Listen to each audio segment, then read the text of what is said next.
ცხამდილით, მაგალითად 6-ზე 7.5-ზე გაიღვიძა, თვალები დაჭყიდა, დიდრონი თვალები, დიდრონი და შავი, მუგუზალი შავი თვალები, გაიზმორა და ხედა საათს, აღმოჩნდა რომ 7.5-ია მაქსიმუმ, იფიქრა რომ შევიბრუნებ კიდე 1.5 საათით 45 წუთით ძილს დაღლილი ვარო დაქანცულიო და მართლაც მithვლიმა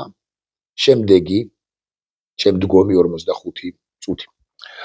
მერე კვლავ გაიღვიძა, კვლავ გაახილა თვალი, კვლავ გაიზმორა და ხედა საათს, აღმოჩნდა რომ 8-15 წუთია 8.5 სუსლ მაქსიმუმ, შესძახა საკუთარ თავს, ასე არ შეიძლებაო, შალვაო, მიმართა საკუთარ თავს, მიმართა საკუთარ ეგოს, თავარ ეგოს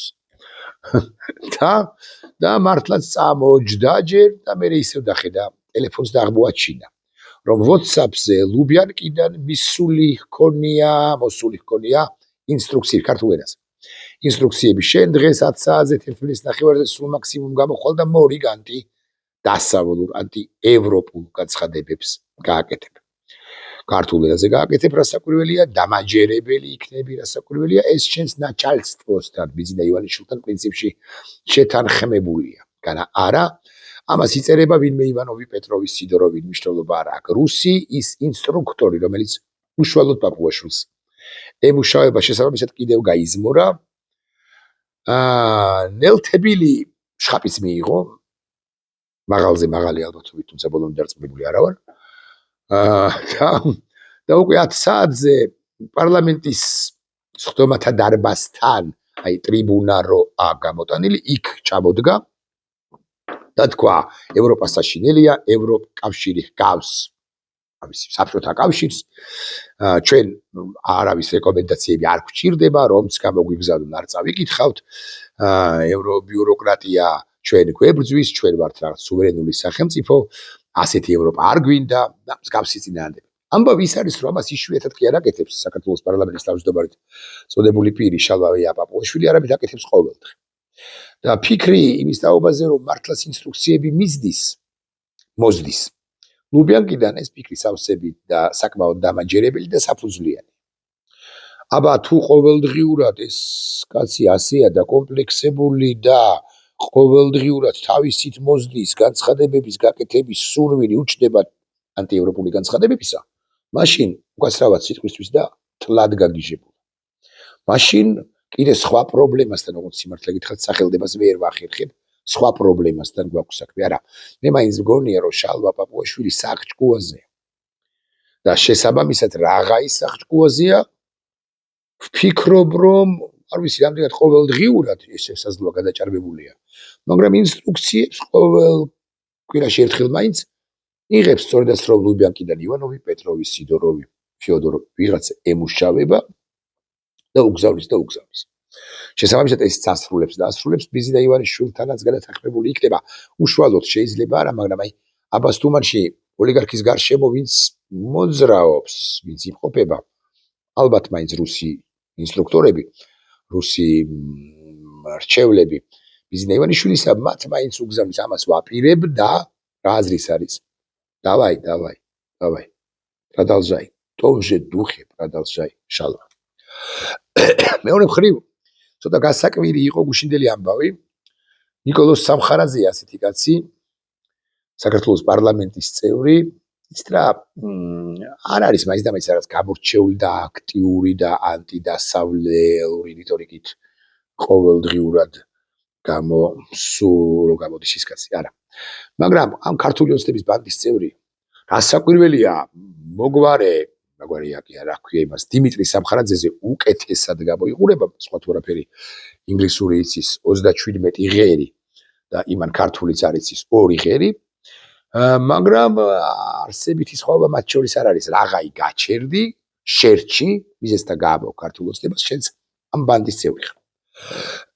ხო და ეს ნიკოლოზ სამხარაძე ყოფილა თურმე მსხვერპლში, ევროპაში უმოგზაურია საქმიანი ვიზიტით და გაუკეთებია ამგვარი განცხადება. ლუქსემბურგს ვთხოვეთ ევროკომისიასთან დააყენოს საკითხი საქართველოსთან დიალოგის განახლების შესახებ. მზად ვართ კრიტიკულ საკითხებზე სასაუბროდ, მათ შორის გამჭვირვალობის კანონთან დაკავშირებით. ეხლა ბევრმა ეს მიიჩნია ნიკოლოზ სამხარაძის განცხადება მიიჩნია უკან დახევად, რომ აი საქართველოს ხელისუფლება მაინც გარკვეულ წილად ცდილობს ევროკავშირთან ურთიერთობის დალაგებას და აგენ ნიკოლოზ სამხარაძეს, რომელიც არც არაფერს წარმოადგენს, დაავალა ამგვარი განცხადების გაკეთება. ერთი და მეორე მხრივ ლუქსემბურგის ხელისუფლებისათვის უთხოვია არ შევიტანოთ ეჭვი, მასაც და მახაშვილი ყავს კოლეგა.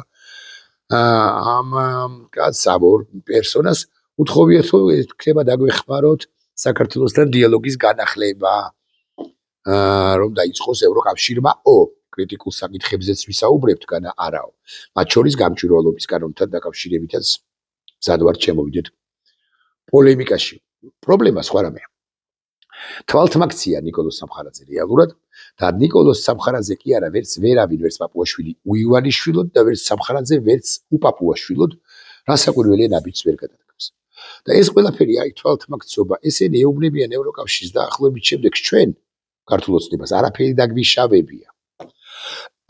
ჩვენ ქართული ოცნება ისეთივე ები ვართ როგორებიც ვიყავით. ჩვენ 28 ნოემბერს 2024 წლისა კანონი არ დაგვირღვევია, კონსტიტუცია არ შემოგვირღვევია. სახელმწიფო გადატრიალება კონსტიტუციური გადატრიალება არ მოგვიწვია. ჩვენ არ გვითქვამს უარი ევროკავშირში გაწევრიანებაზე. ეს თქვენი ბრალია და აი ახლა სულ გრძელები ვართ და მზად ვართ რომ ვისაუბროთ მათ შორის გამჭვირვალობის კანონთან დაკავშირებით. გამჭვირვალობის კანონი ეს იმ ხანად იყო აქტუალური. მას შემდეგ საქართველოს ხელისუფლება წოდებულმა ბანდამ, მათ შორის იმ ბანდამ, რომელსაც ნიკოლოზ სამხარაძე წარმოადგენს, რომ საქართველოს პარლამენტად წოდებულმა ბანდამ მიიღო ათეულობით ასეთი კრებსით სახელით, ზოგადი სახელით გამჭვირვალობის კანონი. ფარა ქართული შესატყვი რაღაც აუწყებლობის შესახებ კანონში ცვლილებები, რაღაც აგენტების შესახებ, რაღაცის შესახებ, რაღაც ესეთი 10 და მეტი. 10, 15, 18, ვინც ის და 20 კანონიც კი უკლებლივ ყველა რუსულია თავისი შინაარსით. როდესაც ნიკოლოზ სამხარაძე გამჭვირვალობის კანონთან დაკავშირებით ის უკან დახევას არაპირებენ. აკეთებს განცხადებას, ანუ თითქოს მზაობას გამოთქვამს საქართველოს ხელისუფლების სახელით რომ უკან დაიხევენ, ეს ყველაფერი არის რეალურად თვალთმაქცობა. მათი ინტერესი არის მხოლოდ და მხოლოდ ერთი რამ. ეს დიალოგი დაფიქსირდეს როგორც ასეთი და შესაბამისად ამათმა გააპირონ უკვე ქვეყნის შიგნით რომ აგე ევროკომისიამ ან ზოგადად ევროკავშირმა ჩვენ კანონიერ ხელისუფლებად გვცნო, კანონიერ ხელისუფლებად გვაღიარა.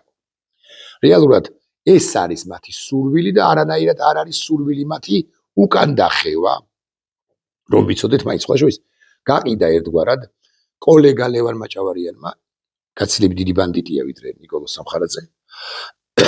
კოლეგა ლევან მაჭავარიანმა ხსენებული ნიკოლოზ სამხარაძე და მახაშვილი. ნახეთ რა თქვა მაჭავარიანმა.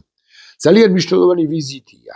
საპარლამენტო კომიტეტის თავმჯდომარეებს შეხვდნენ ბატონი სამხარაძე და ბატონი მახაშვილი. იქ იყო ძალიან ნაყოფიერი საუბარი. ოფიციალურმა პირებმა გკითხეს, ვითომ იმათ უკითხავთ. თუ რა შეუძლიათ მათ გააკეთონ იმისათვის, რომ დიალოგი იყოს აღდგენილი ჩვენსა და ევროკავშირის შორის. ლუქსემბურგი არის წევრი ქვეყანა, მოგეხსენებათ.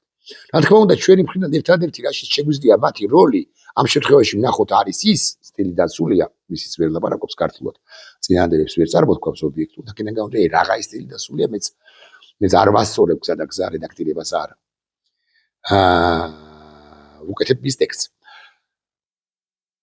რომ ხელი შეუწყონ იმ დიალოგის აღდგენას. დიალოგის აღდგენისათვის, ბარემ ვიტყვი და მე გავაგრძოთ მაჭავარიანის ციტირება, არის საჭირო არა მხოლოდ რუსული 1 კი არა, რუსული 10 ან 15 ან 20 კანონის გაუქმება პირდაპირ მნიშვნელობით. არამედ დიალოგის აღდგენისათვის არის აუცილებელი, რომ კობახიძე ძიმე სიტყვა რომ არ წარმოვთქვათ, გამობრძანდეს და თავადვე თქვას უარი იმაზე, რომ საქართველოს შეწყვიტა ევროკავშირთან მოლაპარაკებები და ევროკავშირისაკენ მიმავალ გზას აღარ ადგას. ანუ 28 ნოემბერი უშუალოდ კოლბახიძემ როგორც პრემიერ-მინისტრმა უნდა გამოასწოროს და თქვას დაახლოებით შემდეგი. ჩვენ კვლავაც გვინდა ევროკავშირში გაწევრიანება. გვინდა. დანარჩენი ყველაფერი მოლაპარაკებებს, შეთანხმებას, კომპრომისს, ასე შემდეგ ექვემდებარება, მაგრამ აი ღიად მე პრემიერ-მინისტრი ვაკეთებ ამ განცხადებას. ამის შემდეგ უხეშად მეორე დღესვე ბრიუსელთან მოლაპარაკებები აღდგება. ერთის მხრივ ბრიუსელის დაიხევს თბილისის დახევის კვალდაკვალ. ეს არ არის რომ მარტო ბრიუსელმა უნდა დაიხიოს. თუ ბრიუსელისთვის ძვირფასია და ბრიუსელისთვის ძვირფასია საქართველო, ბუნებრივია, რომ ისიც გარკვეულ კომპრომისებზე წავა, უკან გადადგავს ნაბიჯებს და თუ თბილისისთვის არის მნიშვნელოვანი ევროკავშირის სივრცე, მაშინ თბილისმაც გეტყვით რა უნდა გააკეთოს, კანონები უნდა გააუქმოს.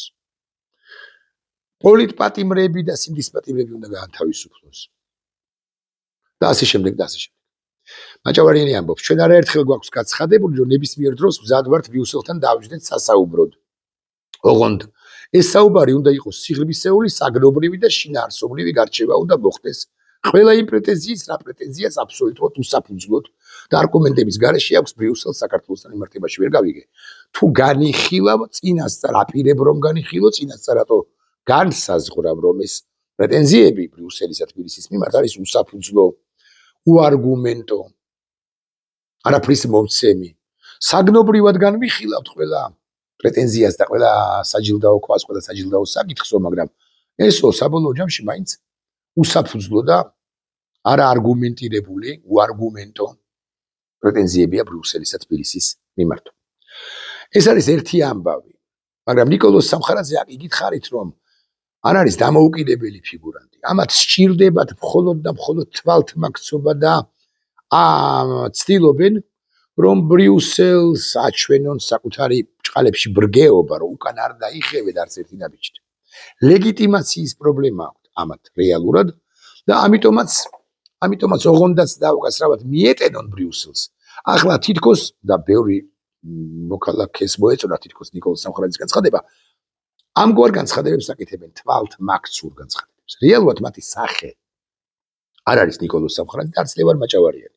მათი სახე სწორედაც რომ შალვა პაპუაშვილია, რომელიც ივანოვისაგან ყოველდილით იღებს ინსტრუქციებს, პირობით ივანოვისაგან, მოსკოვიდან, ლუბიანკიდან და ყოველდილით 10-ზე, 11-ზე, 12-ზე ჩამოდგება ხოლმე იმ ტრიბუნასთან და აკეთებს იმ განცხადებებს, რომლებსაც უბრალოდ აღარ გაგაცნობთ მეზარება, სხვა თუ არაფერი. სამაგიეროდ არ მეზარება ნინო წილოსანის განცხადების ჩაკითხვა და გაცნობა თქვენთვის რამდენიმე დღის წინანდელი კია, მაგრამ მაინც საინტერესოა. მაკრონს უთქვამს საფრანგეთის ლიდერს, რომ ამერიკის შეერთებული შტატები კანონების მიღებას ვერ უკარდახებს საფრანგეთს კონკრეტულად ან ევროკავშირის ზოგადად. და ნახეთ რას ამბობს მის სპიკერი პაპუაშვილის მოადგილე სასტიკია კარმა და გვახსოვს, რომ ევროკავშირის ლიდერები როგორ მიუთითებდნენ საქართველოს, როგორი კანონები უნდა ჰქონოდა ჩვენს ქვეყანას. ანუ თუ ეს არა მარტო წილოსანმა თქვა, მაგრამ წილოსანი თვალსაჩინოებისთვის. თუ ამერიკის შეერთებულ შტატებს არ აქვს უფლება საფრანგეთს კონკრეტულად და ზოგადად ევროკავშირს უკარნახოს ამა თუ იმ კანონის შინაარსი, მაშ ევროკავშირს რატო აქვს უფლება, რომ საქართველოს უკარნახოს ამა თუ იმ კანონის შინაარსი, მათ შორის გამჭვირვალობის კანონის, ასე შემდეგ და ასე შემდეგ. მე არ უპასუხებ ჩემს მოსაზრებებს აღარ გაგიზიარებთ. მე მინდა კარგად აგიხსნათ, რა წერია კანონში, ასე გეტყვით, და რა არის მნიშვნელოვანი. მე წაგიკითხავთ საქართველოს კანონმდებლობის ევროკავშირის კანონმდებლობასთან დაახლოების სახელმძღვანელოს, საქართველოს იუსტიციის სამინისტროს ევროკავშირის სამართლის დეპარტამენტის დოკუმენტს. ეს კანონი, რასაც ახლა შეგიკითხავთ, ის აბზაცი, კანონის ერთი ნაწილი, არის სავალდებულო, ან ასე ვიტყვი, უფრო მნიშვნელოვანი ვიდრე ორკაპა ენა რო აქვს იმ ნინო წილოსანის ნებისმიერი სუბიექტური მოსაზრება. კანონი უფრო მაღალია, უფრო მნიშვნელოვანია, უფრო კანონი არის სახელმძღვანელო და ნინო წილოსანის ეს აზრი არის ბჟოტიალი. კანონი თუ ეს გადაწყვეტილება თუ ეს დეპარტამენტი, ამ დეპარტამენტის სახელმძღვანელო, ხო დაახლოების სახელმძღვანელო. ნახეთ რას ამბობს თუ რას გვეუბნება. თავიდან ბოლომდე ვკითხილავთ, ციტატაა ეს. საქართველოს 2022 წლის 3 მარტს საქართველოს წარადგინა 2022 წლის 3 მარტს საქართველოს წარადგინა განაცხადი ევროკავშირში გაწევრიანებას. მისი ევროპული პერსპექტივა ევროპულმა საბჭომ 2022 წლის ივნისში დაადასტურა. მოდიშ ეს ვქეთ ჩემი ჩანართი 3 მარტს კი წარადგინა ამ 4 წლის წინ, 4 ნახევარი წლის წინ.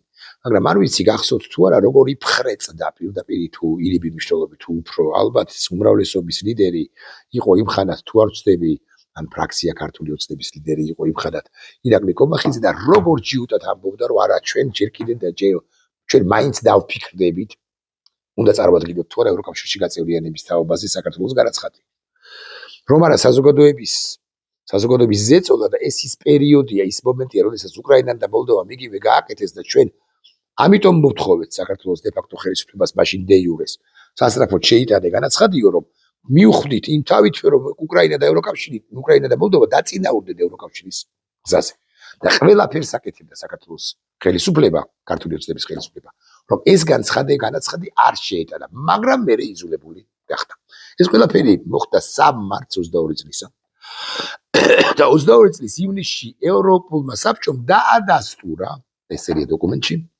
ხოლო მოგვიანებით ევროკავშირის კომისიის რეკომენდაციის საფუძველზე ევროპული საბჭოს 23 წლის 14-15 დეკემბრის გადაწყვეტილებით საქართველოს მიენიჭა ევროკავშირის კანდიდატი ქვეყნის სტატუსი. ანუ ჩვენ ვართ კანდიდატი ქვეყანა. დამოუკიდებლად იმისა, რა ეზმანება ნინო იაწილოსანს, ან რა ინსტრუქციას იღებს შალვაია პაპუაშვილი მოსკოვიდან, რა საკვირველია, რას ამბობს მერე ყოველ სისხამ თუ ოდნავ მოგვიანებით, ჩვენ ვართ კანდიდატი ქვეყანა. და რა საკვირველია უნდა აღშფოთდეთ მათზე, მაგრამ ისიც უნდა აღვნიშნოთ, რომ ყოველ შემდეგ ჯერზე, როდესაც პაპუაშვილი ან სხვა, წილოსანი ან სხვა, რამ ანტიევროპულს ამბობენ, ისინი რეალურად კანონს არღვევენ. ხოლო კანონის დარღვევა არის დასჯადი ქმედება. მესმის რომ პაპუაშვილს არ დასჯის მდინარაძე და მდინარაძეს არ დასჯის გელაძე, ამ ეტაპზე ყოველ შემთხვევაში. მაგრამ ეს არის დასჯადი ქმედება. რაც შეეხება ნიკოლოზ სამხარაძეს ზუსტად 15 წამით თვალთმაქცობაა, რაც მან თქვა და შეთანხმებულია ეს თვალთმაქცობა ხსენებულ პაპუაშვილთან, წილოსანთან, ვინისის და საერთოდაც ბიზნეს ივანიშვილთან უბნიეთ გზა საზოგადოებას ქართულს თითქოს და ჩვენ გვინდა ევროკავშირის გზაზე დაბრუნება, რეალურად მათ უნდათ ამგვარი ყალბი რეალობის შექმნა, რომ თითქოს თავად მიმართეს ევროკავშირს, აგე დავიწყოთ ურთიერთობა, აღვადგინოთ ურთიერთობა და ევროკავშირმა კი გითხრა, უარიო მათთვის გადაბრალება უნდა, გარდა ამისა, უნდათ რას გადაბრალება უნდათ, გარდა ამისა, რასაკვირველია უნდათ, რომ ევროკავშირმა ისინი აღიაროს თანასწორ უფლებიან პარტნიორად, რომელსაც აქვს თავისი მოსაზრება. მოკლედ, როგორ ვაგრძელოთ ციტატის საკითხვა ევროპული საბჭოს 23 წლის 14-15 დეკემბრის გადაწყვეტილებით საქართველოს მიენიჭა ევროკავშირის კანდიდატი ქვეყნის სტატუსი. ამ მომენტიდან საქართველოზე ვრცელდება ევროკავშირის გაწევრიანების პოლიტიკა.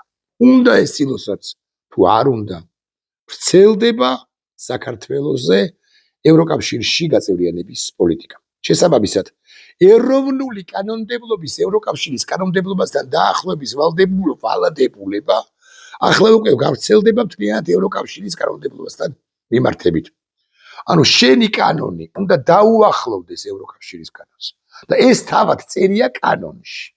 23 წლის მიწურულიდან რაღაცა ჩვენ ვართ კანდიდატი ქვეყანა. შესაბამისად, წილოსანი როდესაც ამბობს მაკრონთან დაკავშირებით, ან საფრანგეთთან დაკავშირებით, ან ევროკავშირთან დაკავშირებით, რომ აი როგორც ისინი იცავენ სუვერენიტეტს, ჩვენც ვიცავთ სუვერენიტეტს, როგორც ამერიკა არ უნდა ერეოდეს ევროკავშირის თუ საფრანგეთის საშინაო საქმეებში. ბულშიტ, ტყუილია ეს ამბავი.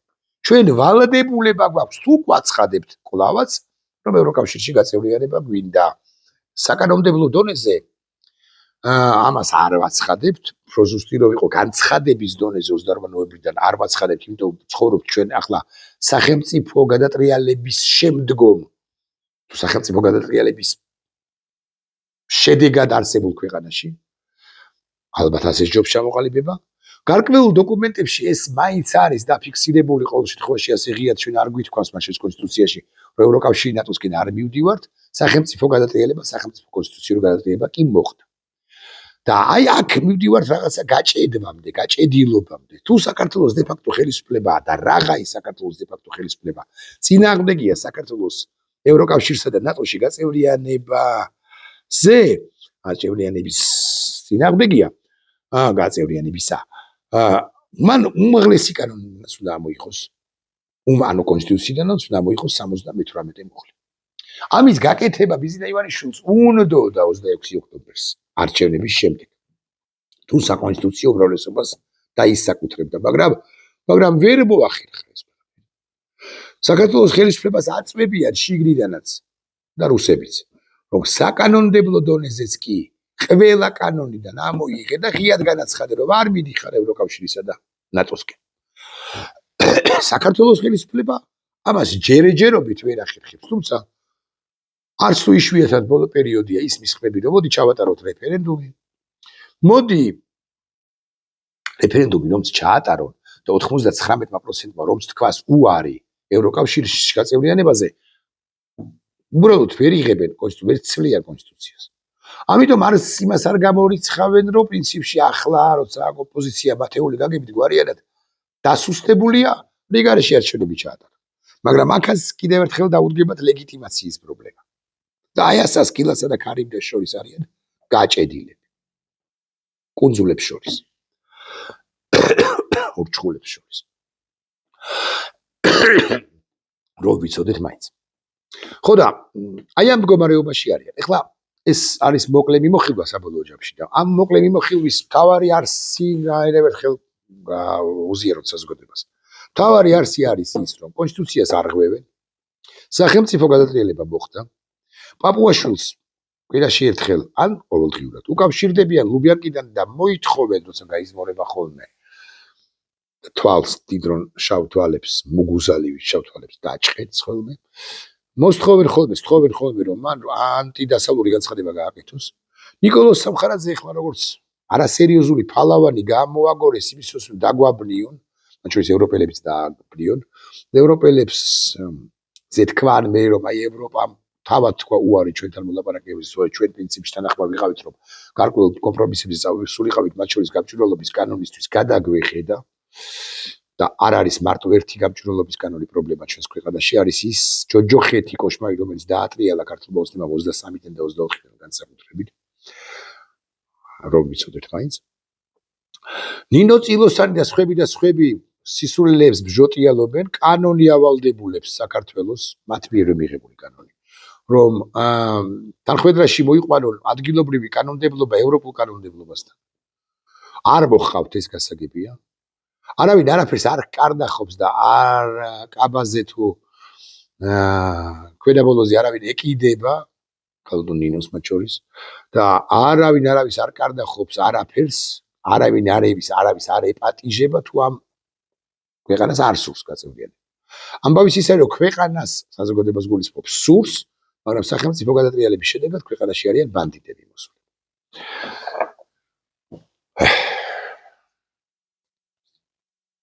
გაიღვიძა. ეხლა რომელი საათია? სუსტად 12 საათია. მე მგონი უკვე ჩატარებული აქვს ბრიფინგი აპუაშვილს მორიგი. ან განცხადება არ გაკეთებული. ან სადღაც მივიდო და არა ყაბის ეთერებში დადის ხოლმე. თვალებს ფშნეთს და აი რას ბჟოტიალობს თავადაც არის. ოღონდ მე ყველაფერს ვერ გამოვეკიდები და ვერც ერთი ჩვენგანი ვერ გამოვეკიდება ეგრა მაგის პასუხი. არ ძღირს.